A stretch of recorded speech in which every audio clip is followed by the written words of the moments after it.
bonjour mes chers amis, comment allez-vous? Alors maintenant vous êtes en vacances, là on va passer 3 semaines de vacances, on va faire des cours un peu originaux. On va parler moins de la paracha de la Shavua, on va essayer de parler un peu de résumer et d'approfondir un peu ce qu'on a dit jusqu'à présent sur les textes de Aléchour. On va essayer d'expliquer Aléchour, date, sorte d'Arkenu. Vous savez qu'au début il commence par date Atzmenu. Alors on va essayer de comprendre. Il y a beaucoup de personnes qui se demandent mais à quoi ça sert ces cours? À quoi ça sert les cours qu'il fait Rav Wolbe sur date Atzmenu, Rav Yosef? Qu'est-ce que vous pensez? À quoi ça sert? C'est-à-dire à quoi ça sert d'apprendre à se connaître? C'est la psychologie, la philosophie, à quoi ça sert? Je veux dire, en réalité, c'est pas que ça sert, c'est l'essentiel. C'est-à-dire qu'ici, c'est pas on essaie de comprendre notre personnalité par égocentrisme. C'est pas ça du tout. C'est le but de tous ces cours-là, aussi bien Dat Atzmenu, la connaissance de soi, que Dat Ktsot Darkenu. Vous savez ce que ça veut dire? Dat Ktsot Darkenu, Rabbi Yosef. Dat Ktsot Darkenu. Pourquoi après la connaissance de soi, Rav Wolbe, le chapitre d'après, il appelle Dat Ktsot Darkenu. Qu'est-ce que ça veut dire Dat Ktsot Darkenu? Après la connaissance de soi, il te dit, tu vas apprendre maintenant, après que tu as appris un peu à te connaître, quel est le but de ta vie. Enfin, le mot destinée, il n'est pas adéquat, parce que destinée, c'est un mot un peu chrétien. Mais c'est un peu ça. C'est-à-dire, quel est ton but? Vers où tu vas? Quel chemin Akadosh Baruch Hu veut que tu prennes? C'est-à-dire, quand il t'a fait naître, parce que en fait, le vrai mot, le vrai terme, c'est ce qu'il dit Ramchal. Il dit Yesod HaChassidut de Shoresh Avodat Mima, ou Sheitbarer V'Itamet Etzel Adam, Machovato Ba'olamo. Qu'est-ce que tu es venu faire dans ce monde? Tu es venu faire un truc. D'accord? Alors, les chrétiens l'appellent la destinée. Nous, c'est pas la destinée, je vous dis pourquoi. C'est le mot destinée, mais sans cette connotation un peu statique. C'est-à-dire limité, c'est-à-dire fermé. Dans destinée, tu avais une destinée, tu as dû faire ta destinée. C'est pas ça. Parce que la destinée d'un homme, dans la Torah, c'est quelque chose qui est complètement ouvert.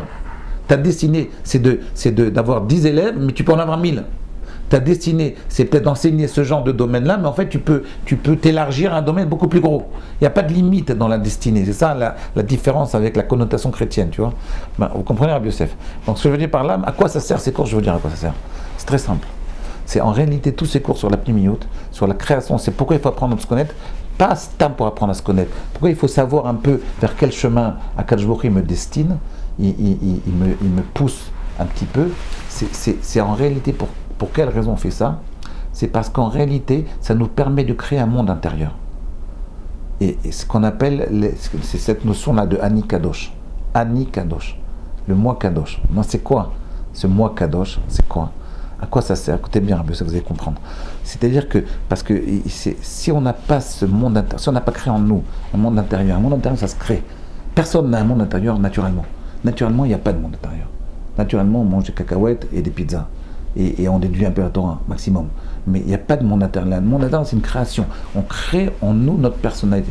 On crée quelque chose de notre être. Ce monde intérieur-là, il va me permettre d'acquérir, d'aborder, de recevoir les midot, de recevoir l'étude de la Torah, les mitzvot que je fais, d'une certaine façon. Il va me permettre, si vous voulez, de réceptionner mon étude et mes tfilotes et mes comment dire et les mitzvot que je fais. Quand on fait des mitzvot, Rabbi Yosef, pourquoi vous les faites? On va essayer, je vais vous dire un truc, regardez bien. Il dit Rav Wolbe, il dit dans les shours Aleph, page Kouf Pegim. On va revenir plus tard à ça. Il dit comme ça: Shoresh haishiyut ou yechaso achai el boro. Shoresh haishiyut el adam, la source de l'origine, la source de la personnalité de l'homme, c'est sa relation vivante avec Akadosh Baruch Hu. Il dit son créateur. Vous voyez, on dit avec Imboro, avec son créateur. Il y a une notion d'intimité. Donc, qu'est-ce que ça veut dire? Quel est le sens de cette phrase? Shoresh haishiyut, la source de ma personnalité, c'est ma relation vivante avec Dieu. Qu'est-ce que ça veut dire? Alors, on va bien évidemment, parenthèse, encore une fois, vous voyez, on peut comprendre ce qu'il dit d'une façon complètement nulle, complètement simpliste, très simple. Et il nous dit, ne comprenez surtout pas que je viens de vous dire que vous savez que l'homme, il est lié à Dieu. C'est pas ça qu'il dit. Il le dit, entre parenthèses, il dit, surtout ne faites pas l'erreur, simle, fais attention. Et nenu omrim, je ne dis pas ici shoresh à Adam ou à Boré. Je ne dis pas ici que la source de l'homme, c'est Akadosh Baruch Hu. Kizeu davar pashut, ve'muvan mielav, c'est évident. Anou medabrim al ishiyut, je parle ici de la personnalité. Qu'est-ce qu'il veut dire par là? C'est quoi personnalité, Rabbi Yosef? Qu'est-ce qu'il veut dire quand il dit la source de la personnalité, c'est la relation avec la relation vivante avec le divin. Qu'est-ce que ça veut dire? Il veut dire comme ça. Il veut dire en fait que nous on pense que, en réalité on pense que comment on vit la Torah. C'est ça la création de l'intériorité, c'est ça. Il dit comment on vit la Torah nous, Rabbi Yosef. Nous on pense que il y a que c'est quoi Kadosh Baruch Hu? C'est un vieux Marocain très beau avec une grande barbe blanche et il a créé un monde pour que tout le monde lui fasse des compliments. Impressionnant un peu ça. Et qu'il dit, voilà, ça me fait plaisir quand vous me dites à quel Agadol, à Gibor, ça me fait plaisir.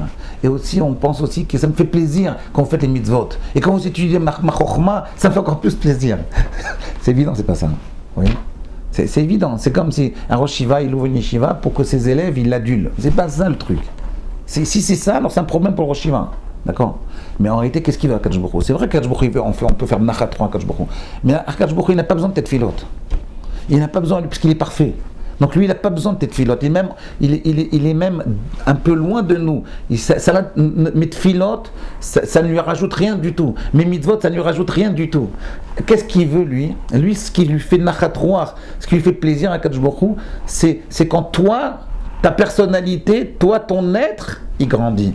Il dit toutes ces mitzvot, rapprochez-vous de l'essence du divin et vous-même vous allez grandir. Vous-même vous allez découvrir votre destinée, votre personnalité, c'est-à-dire votre destinée, c'est-à-dire le but que vous avez dans votre vie. C'est-à-dire, qu'est-ce qu'il veut dire par là? Il veut dire quelque chose d'énorme. Il veut dire ici que si toi tu te rapproches de l'énergie du divin, c'est-à-dire de la Shrina, alors cette énergie positive, cette énergie de Gdusha, elle va te permettre, sans que tu le fasses exprès, de trouver ton chemin dans ta vie. Comprenez, Rabbi Yosef, ce que je veux dire? C'est ça qu'il veut dire. C'est ça la pnimiout. La pnimiout, c'est quand tous ces cours-là, ils servent à ça, à créer une pnimiout, c'est-à-dire une vie intérieure où je vais pouvoir réceptionner ce que je fais. Parce que le but, c'est pas pour Dieu, on le fait pas pour lui. C'est vrai qu'on le fait pour lui aussi.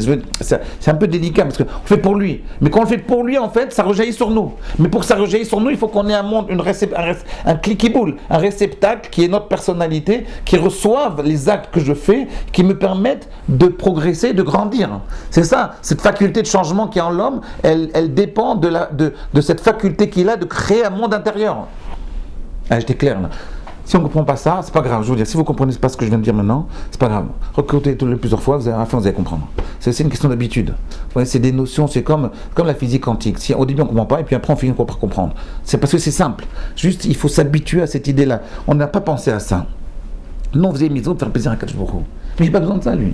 C'est pour toi que tu le fais. Mais c'est pour que ça ait une action sur toi. Il faut que tu réceptionnes ces mitzvot. Tu les jettes pas en l'air, après tu as fini.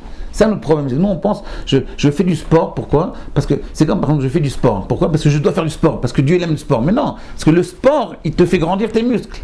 Mais là, c'est pareil. Quand tu étudies la Torah, toi, tu grandis. Mais il faut que tu réceptionnes ça.